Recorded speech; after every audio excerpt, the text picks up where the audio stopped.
Ô Danias, tem uma apuração sobre o telefonema da Embaixada, né, dos Estados Unidos na sexta-feira que selou a conversa de Lula e Trump. Então, sexta-feira houve esse telefonema. Conta mais pra gente como é que foi essa negociação, né? Como é que foi amarrado esse encontro, digamos assim, não foi presencial, né, mas esse telefonema entre os dois. Desde o encontro na ONU, né, que já havia sido alvo de uma articulação, equipes do Itamaraty e também do Palácio do Planalto estavam em contato com os americanos. Houve ali também um cerco maior, digamos, do empresariado. O vice-presidente Geraldo Alckmin conversou com o secretário de Negócios dos Estados Unidos a respeito de uma série de assuntos de interesse. Então, estava havendo uma série de contatos ali. Um auxiliar direto do presidente Luiz Inácio Lula da Silva, que estava inclusive fora do país, viu o telefone tocar na sexta-feira à noite, na última sexta-feira, já era noite, quando ele olha o número e o número é da Embaixada dos Estados Unidos. Naquele momento, sexta-feira à noite, ele foi informado de que o presidente dos Estados Unidos, Donald Trump, gostaria de viabilizar uma videoconferência com Luiz Inácio Lula da Silva. E perguntam a ele se é possível organizar.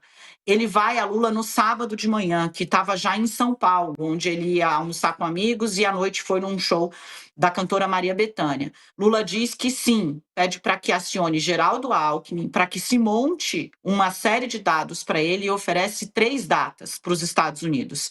A segunda-feira de manhã, porque à tarde ele iria para o Maranhão, a terça-feira e a quarta. Ele abriu 3 dias na agenda para poder falar com o presidente dos Estados Unidos. Os americanos toparam a primeira opção, segunda-feira, 10 da manhã. Eles estabeleceram o horário e assim ficou combinado.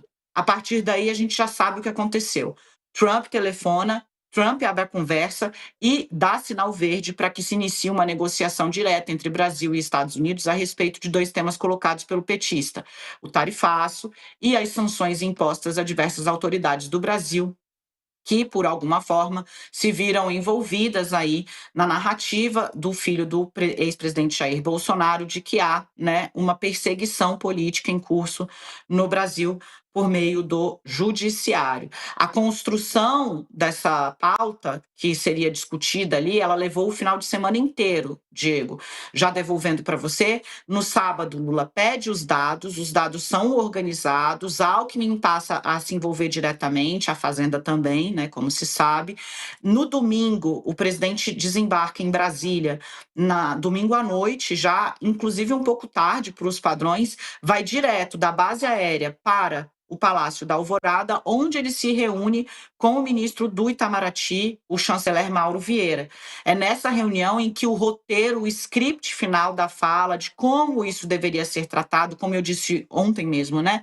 O Lula foi muito diplomático ao tratar das questões das tarifas. Ele falou: olha, os Estados Unidos, o senhor tem todo o direito de aplicar a taxação, fazer a política comercial que o senhor quiser, mas eu gostaria que o senhor revisasse os dados do Brasil, porque a sua relação conosco ela é superavitária.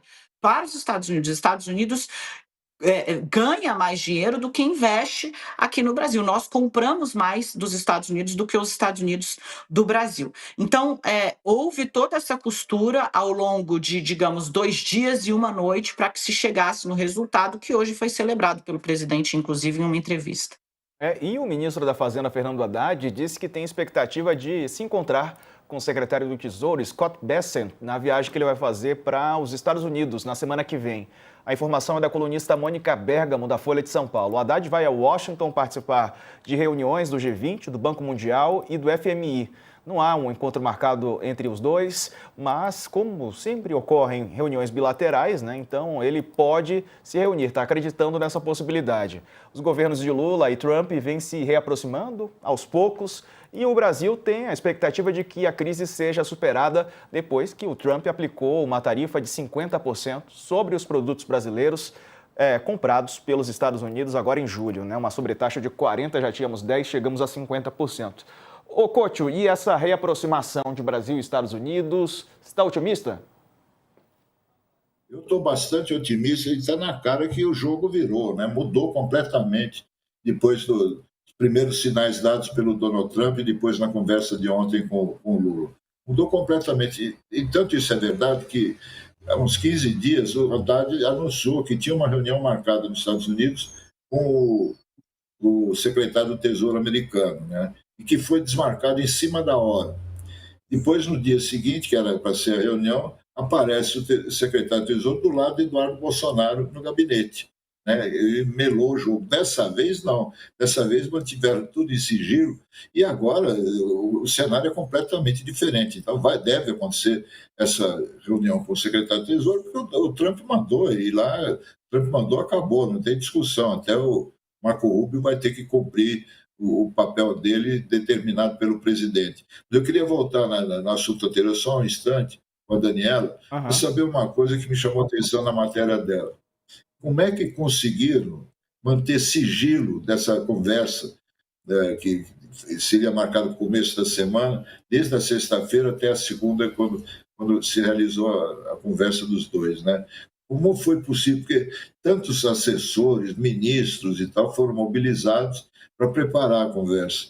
Eu acho que é um fato inédito na nossa política que o governo conseguiu manter sigilo por tanto tempo. Como é que foi possível, Dan? Estou até rindo aqui, de fato.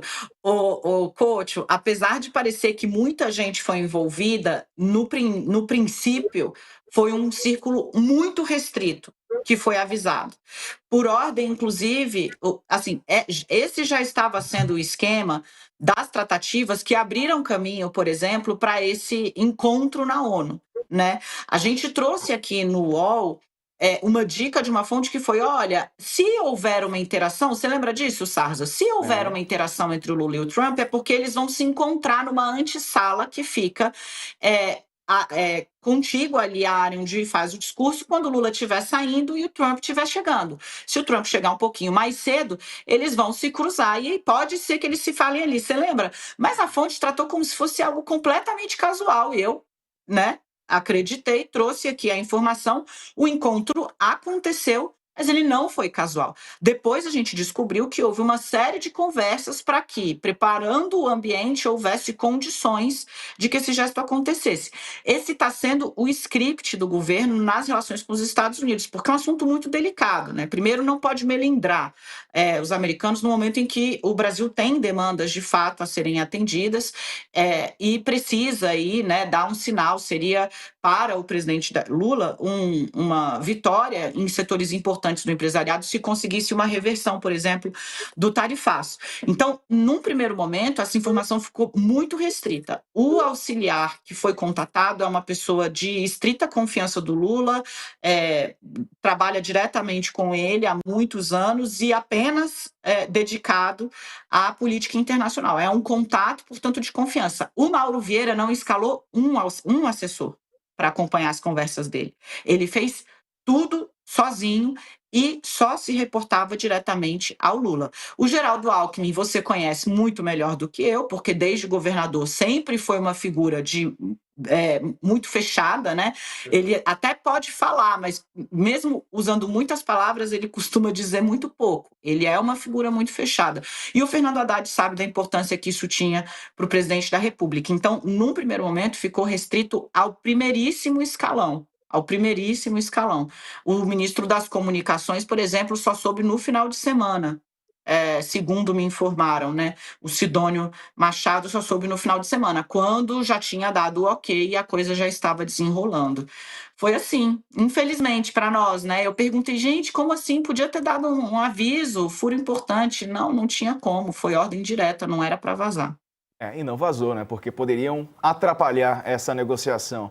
Depois do intervalo, vamos falar do que o presidente Lula acabou de dizer, né? Tem toda uma expectativa de possível saída de ministros do governo e o presidente Lula chamou de pequenez a possibilidade de integrantes do Progressistas e do União Brasil. Esses partidos podem punir os ministros que continuarem no governo depois aí da data, né? Deram um ultimato para que eles saíssem do governo Lula. Daqui a pouco os detalhes. Até já. Bom, vamos continuar aqui. E Dani, isso foi preciso para que, vamos falar claramente aqui, o Eduardo e o Paulo Figueiredo não atrapalhassem, né? Esse telefonema. Isso é um cuidado muito bom, Sarza, você ter lembrado disso. Couto, esse detalhe é bem interessante. Todas as pessoas que estão servindo de ponte entre o governo brasileiro e a Casa Branca estão tendo os nomes preservados. Hoje falou-se do enviado, né, de Trump, que teria tido um papel importante ao levar uma mensagem. Este personagem esteve com o Flávio Bolsonaro. Vamos lembrar aqui quando ele esteve no Brasil, né? Mas, assim, apostar que foi 100% uma virada por conta deste personagem não é fato. Todo mundo que está ajudando nos contatos está tendo o nome preservado. Por quê? Para não fazer com que essas pessoas passem a ser alvo, né, de uma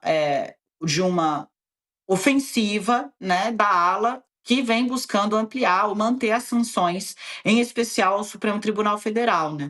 Então, esses nomes todos dos interlocutores estão sendo preservados. Você pergunta, quem foi que ligou? Não fala. Quem foi que, na Casa Branca, quem foi que falou? Não falam. Estão preservando os nomes dos interlocutores exatamente para blindar esses canais de uma eventual ofensiva do bolsonarismo ou dessa ala radical do bolsonarismo, porque nem todo mundo na base do Bolsonaro aprova. Aliás, a maioria tem expressado descontentamento com o que conseguiu o filho do ex-presidente no exterior, nos Estados Unidos. Mas esse sigilo também é uma estratégia para blindar os canais de comunicação que foram estabelecidos com a Casa Branca e que até aqui tem dado uma desanuviada, digamos assim, no clima entre Brasil e Estados Unidos. Lembrando, né, é uma maratona, é uma corrida que vai longe ainda, a gente foi 2 passos, né, na direção de algo melhor do que o que estava até agora em termos de relação diplomática dos 2 países.